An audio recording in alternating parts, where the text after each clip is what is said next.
Seja muito bem-vindo a mais uma aula aqui desse canal. E hoje a gente vai solucionar um caso que deixou muita gente confusa lá no canal do Instagram. Se você ainda não faz parte, se inscreva no Instagram, se inscreva no canal para você não perder nenhum caso como esse, porque é importante para que você estimule a sua mente de forma constante com casos reais e também com discussão aqui no Instagram, porque eu sempre trago a resposta para vocês. Então vai ser muito bom, só vejo vantagem, né? Então não sei porque que as pessoas às vezes não se inscrevem aqui no negócio. Se inscrevam para não perder nenhuma aula dessa, né? Então vamos lá, semana 5, lesão medular. Vou trazer aqui o caso, né? Como sempre, a gente reforça aqui o que foi visto lá no Instagram. Então, é um canino poodle, o histórico dele é muito particular, né? Bem peculiar, porque ele foi atacado por outro cão e depois de alguns dias, não foi de imediato, foi depois de alguns dias, ele começou a apresentar um quadro de paresia, que evoluiu para paralisia, sendo progressiva dos membros pélvicos aos membros torácicos. E aí, a gente vai parar aqui para a gente voltar depois para essa macroscopia. Vamos só voltar e reforçar. Deixa eu deixar aqui em evidência esse quadro. Por que isso daqui é importante para a gente ver, né? Vamos lá. É um cachorro, é um poodle. Um poodle, ele tem uma variação de tamanho muito grande, né? Pode ser desde aqueles cães pequenininhos até os cães em porte um pouco médio. O médio já chegando ali num porte grande. Mas esse daqui era um porte médio, tá? Aí vamos lá. Ele foi atacado por um outro cachorro. O que acontece nesses ataques de cães, né? Cachorro, ele faz um ataque muito com a cavidade oral. Mordida. Ele morde o outro cachorro. É a forma com que ele tem de se proteger. Essas mordidas, elas acontecem frequentemente em região cervical, mas a depender de como esteja sendo essa briga, ele vai alcançar também o dorso do animal, do outro animal, né, que ele está sendo atacado. E isso é importante para a gente lembrar também que a cavidade oral de cães é um excelente meio de cultivo. Não tanto quanto o baço, mas ele também cultiva muito bem, principalmente o baço, quando a gente precisa fazer uma autópsia rápida, ele começa a crescer ali de uma forma exagerada, aquelas bactérias. Maravilhoso, é sensacional. Mas voltando aqui para esse caso, a partir do momento que a gente tem uma mordedura, a inoculação bacteriana, ela é direta. Ela é inoculada. Não tem para onde correr nesse caso, para a gente ficar pensando, nossa, será que eu faço uma antibiótico terapia? Foi mordida. A gente precisa fazer. Inclusive, é recomendado, né, preconizado que nesses casos, se a ferida ela for muito extensa, a gente nem sutura, justamente para evitar a colonização ali de bactérias que sejam bactérias anaeróbicas. Então, a gente não vai fazer o fechamento desse local, a gente vai fazer um tratamento com ferida aberta. Como ferida aberta? Só que nesse caso, a gente está vendo que houve lesão medular.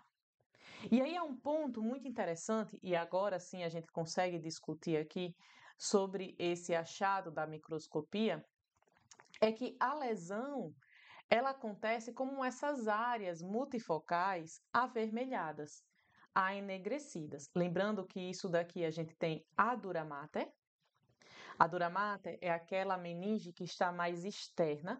Entre a dura mater e a pia mater, a gente tem a aracnoide, que seria uma rede que entremeia essas duas e permanece com essa conexão entre elas, né? E ali passa o líquido. E a gente tem também a coloração mais acinzentada aqui em decorrência, acinzentada e enegrecida, do sangue em si, não apenas da meninge que está aqui recobrindo, porque a meninge ela deixa essa palidez que fica um pouco mais acinzentado, tá? Mas a coloração a gente consegue ver bem que ela tá com esse tom mais escuro, e esse tom mais escuro é em decorrência do sangue. Lembrando que esse caso daqui foi uma autópsia, né? E lembrando que eu sempre chamo autópsia, eu tenho essa tendência a falar autópsia, porque o tutor ouve isso com bons ouvidos. Ele consegue aceitar, ele consegue recepcionar essa mensagem mais fácil, tá? Mas necrópsia e autópsia acabam trazendo a mesma terminologia. Então não faz diferença o que você chame, tem até trabalhos publicados sobre isso, que acaba sendo melhor para essa comunicação com o tutor, certo? Quando a gente chama autópsia e não necrópsia, e por isso, mais uma vez, que eu estou reforçando isso aqui com vocês. Vamos lá nessa outra imagem daqui, olhem como ela é interessante. Percebam que a gente consegue visualizar as ramificações aqui, ó, de alguns nervos, estão vendo? Então, toda a medula, ela vai trazer para a gente um ramo dorsal, que seria o ramo sensitivo. Então, esse ramo aqui, ele sempre leva a informação do meio externo para o interior da medula. Então, o caminho, ele vai ser esse aqui. Ele chega até a medula. Essa informação, ela é processada e, a depender, ela retorna pelo ramo motor. Já é o ramo ventral.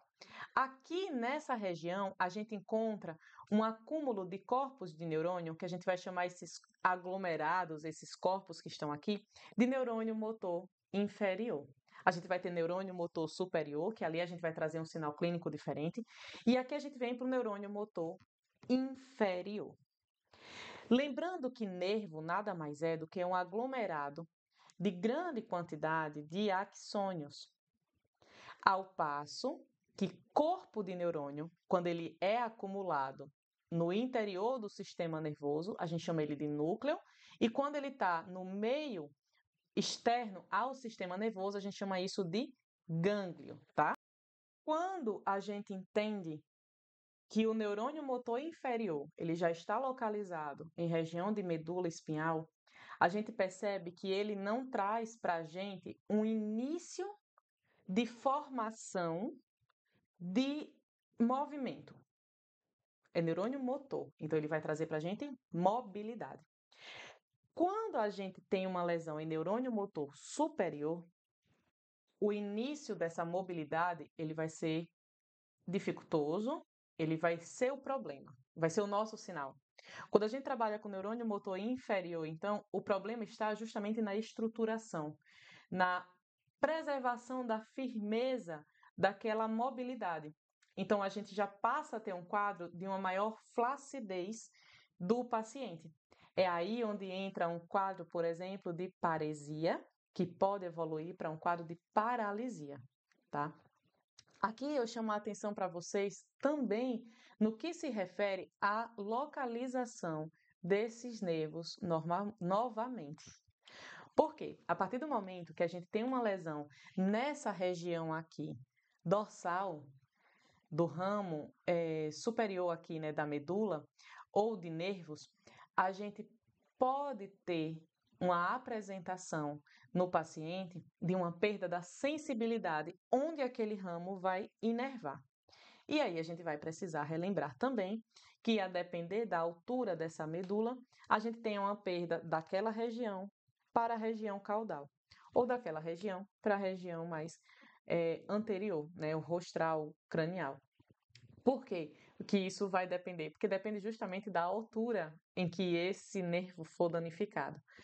Porque quando a gente pensa, por exemplo, em uma região sacral dela ser comprometida, a gente não vai ter perda da sensibilidade, isso pensando aqui no ramo sensitivo sendo danificado, a gente não vai ter perda da sensibilidade, por exemplo, de um membro, já que o membro ele é irrigado, ele é inervado por ramificações que saem da região lombar. Tá? Então, a gente precisa lembrar disso. A região sacral ela acaba irrigando muito mais ali a região de esfíncteres. Esfíncteres anais, e isso até inclui uma preocupação quando a gente precisa fazer uma caudectomia, para verificar se realmente está sendo preservado aquele ramo ou não, tá? Aqueles ramos ali dos nervos.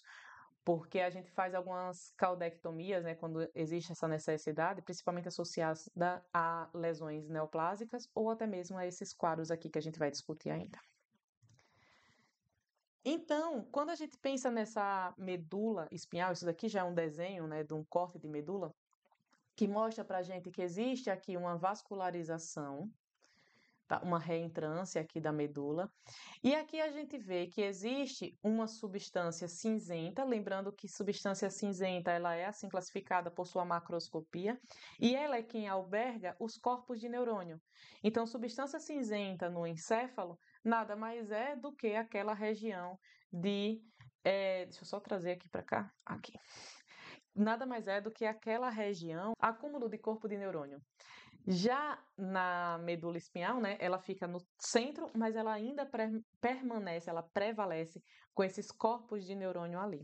Aqui no centro a gente tem um canal medular, onde vai passar o líquor, tá? Então aqui externamente a gente vai ter substância branca e é óbvio que tem a substância branca aqui, porque lembra que eu falei para vocês que nervos nada mais são.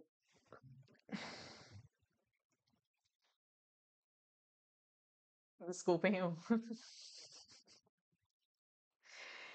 porque lembra que eu falei para vocês aqui que a substância branca, ela, na verdade, eu falei para vocês que os nervos, né, eles contemplam os axônios e a substância branca, já que ela não tem os corpos de neurônio, então ela vai ter os axônios aqui. Então, nessas ramificações aqui, ela já sai junto com os nervos, com os axônios que irão formar esses nervos, tá?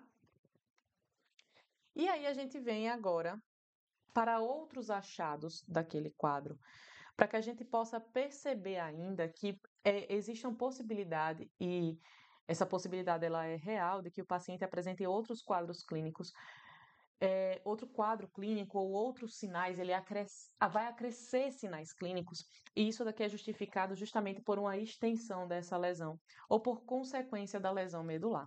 Então vamos lá, no encéfalo, as lesões que a gente pode perceber nessa imagem é o que a gente vê com frequência nesses quadros, tá?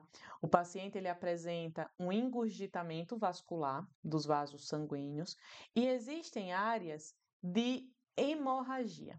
Lembrando que essas hemorragias pequenas a gente chama de petequias, tá? Então a gente vai ter o quê?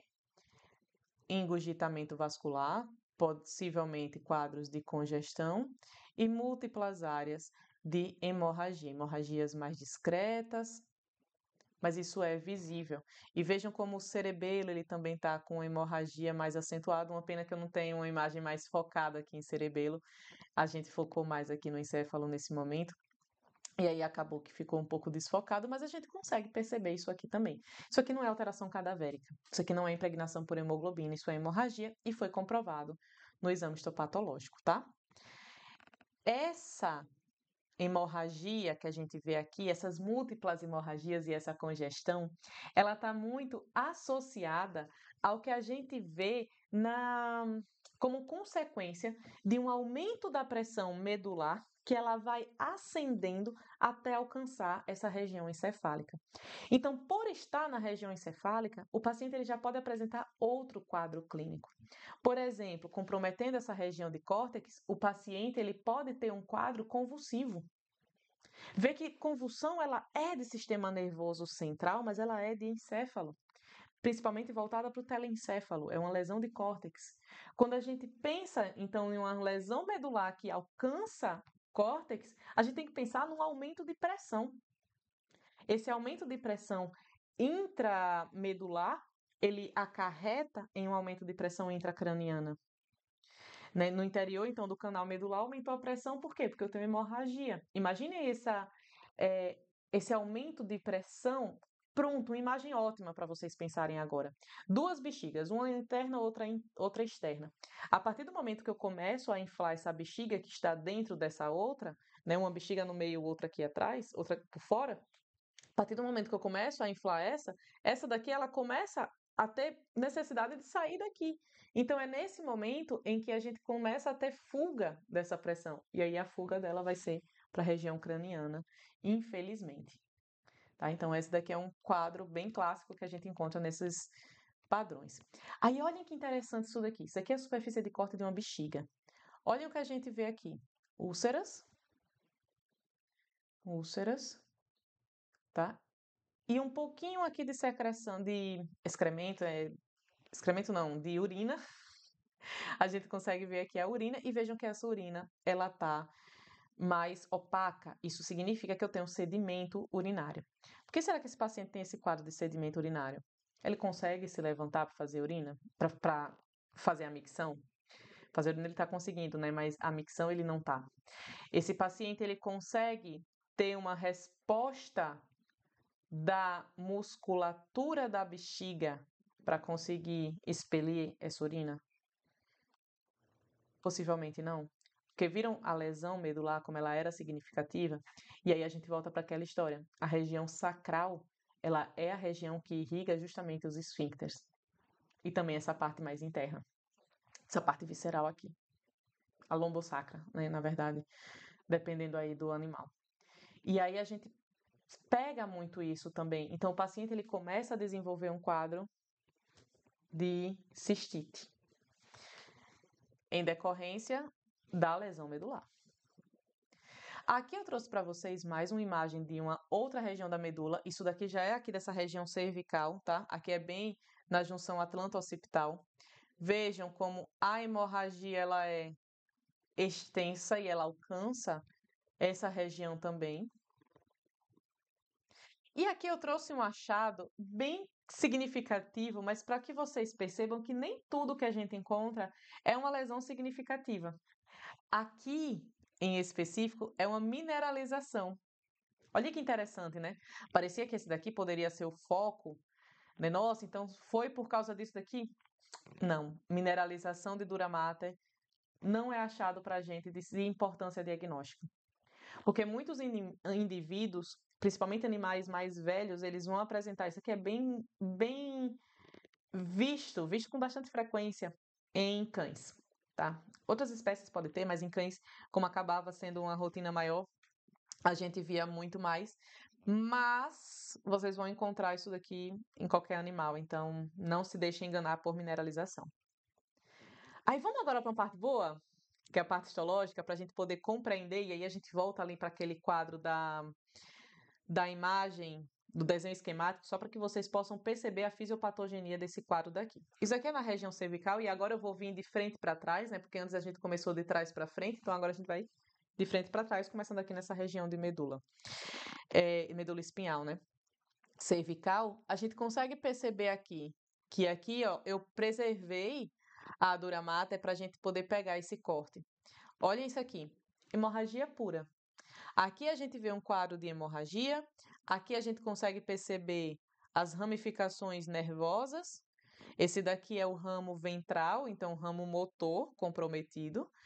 E aqui a gente vê a substância branca, obviamente sem corpos de neurônio, mas a gente consegue ver aqui os nervos, os vasos, e aqui os nervos e vasos também, né, de um calibre um pouco maior, e aqui a hemorragia. Quando a gente vai para a região lombar, a gente consegue perceber que a lesão ela acaba sendo mais extensa. Aqui é uma imagem um pouco mais aproximada, né? Esse aqui é um aumento de 10 vezes já.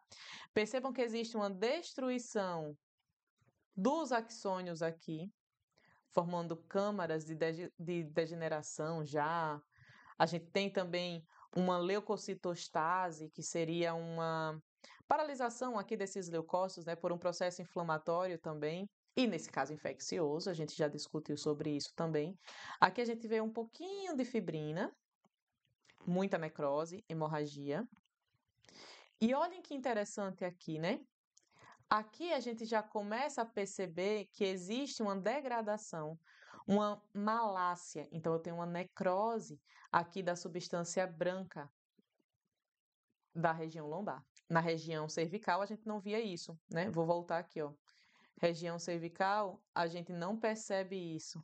Ela está com sua estrutura ainda mais íntegra do que a região lombar, porque o ataque ele não foi aqui. O ataque ele foi na região mais lombar. Então a lesão ela foi mais crônica e mais comprometida aqui. Uma imagem mais aproximada, a gente consegue ver isso daqui já na região subdural, né? A gente consegue perceber que isso daqui são fragmentos um pouco de discos intervertebrais que acabaram alcançando essa área.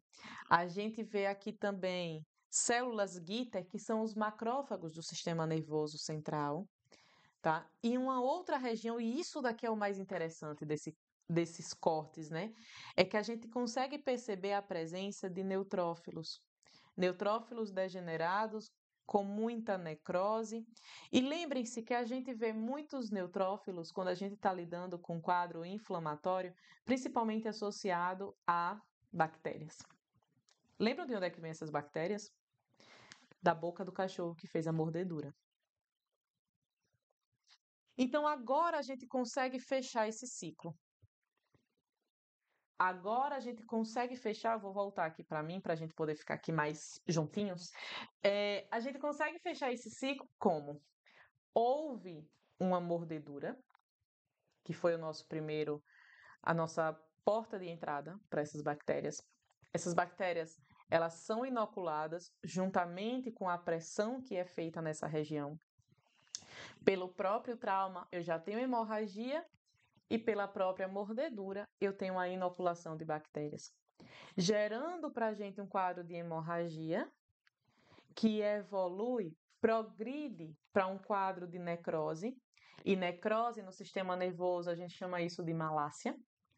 Aí é quando a gente tem um quadro de mielomalácia. Parou ali, naquele local?